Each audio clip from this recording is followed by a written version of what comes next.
क्या हुआ जब बांके बिहारी जी की मूर्ति चलने लगी। इस अद्भुत चमत्कार को देखकर मंदिर में मौजूद सभी लोगों के रोंगटे खड़े हो गए। आखिर यह चमत्कार किसके साथ हुआ? कौन है वो भक्त जिसके पीछे बांके बिहारी जी चल पड़े?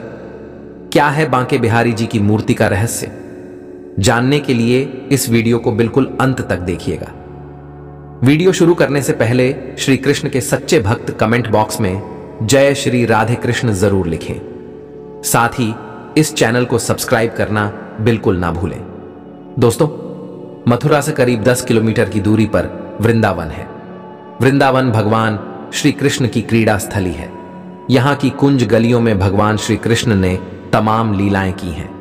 इसी वृंदावन के रमण रेती में राधा और कृष्ण का बांके बिहारी मंदिर बना है। इस मंदिर की देश में ही नहीं बल्कि विदेशों में भी काफी मान्यता है। दूर दूर से भक्त यहां आकर बांके बिहारी जी के दर्शन कर उनका आशीर्वाद लेते हैं। दोस्तों, बांके बिहारी मंदिर की स्थापना स्वामी हरिदास जी ने की थी। स्वामी हरिदास जी प्राचीन काल के मशहूर गायक तानसेन के गुरु थे। स्वामी हरिदास जी भगवान श्री कृष्ण के बहुत बड़े भक्त थे। हमेशा श्री कृष्ण की भक्ति में लीन रहते और निधिवन में बैठकर अपने राधा कृष्ण के गानों से भगवान को प्रसन्न किया करते थे। उनके संगीतमय भक्ति भाव से भगवान प्रसन्न हो जाते थे और कई बार उनके सामने आ जाया करते थे। हरिदास जी के शिष्य ने एक बार उनसे कहा कि हमें भी भगवान के दर्शन करने हैं, तो कृपा करके हमें भी दर्शन का लाभ लेने दें। हरिदास जी उसके बाद फिर से भक्ति में लीन हो गए और फिर कृष्ण और राधा दोनों ही उनको दर्शन देने के लिए प्रकट हुए।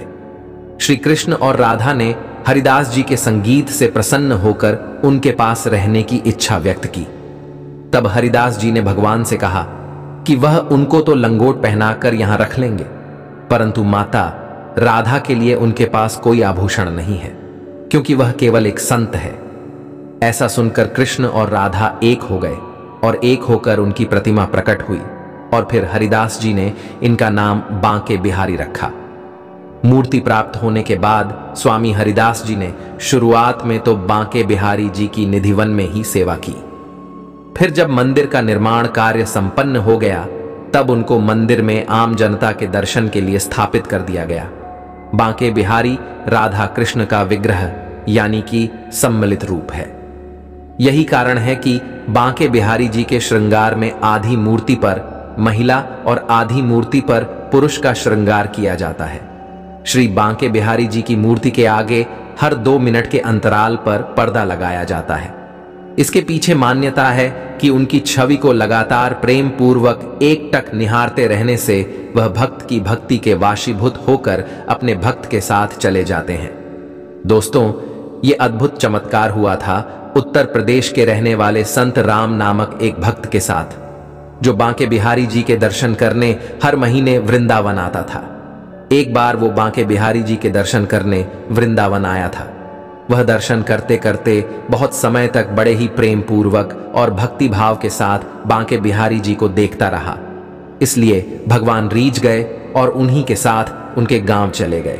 यहां पर मंदिर के स्वामी जी ने देखा कि मंदिर से प्रतिमा गायब है, तो वह उस भक्त के भक्ति भाव को समझ गए और वह बांके बिहारी जी के पीछे पीछे उस भक्त के गांव तक चले गए और बड़ी मुश्किल से बांके बिहारी जी को वापस लेकर आए। तब से बांके बिहारी जी के दर्शन के लिए झांकी दर्शन की व्यवस्था की गई। झांकी दर्शन में भगवान के सामने थोड़ी थोड़ी देर पर पर्दे डाले जाते हैं ताकि कोई उन्हें निरंतर देख ना सके। दोस्तों, आप इस सच्ची घटना के बारे में क्या कहेंगे, हमें कमेंट बॉक्स में जरूर बताइएगा। अगर आपको यह वीडियो पसंद आया हो तो वीडियो को लाइक करें, कमेंट करें और इस वीडियो को ज्यादा से ज्यादा शेयर करें। जय श्री राधे कृष्ण।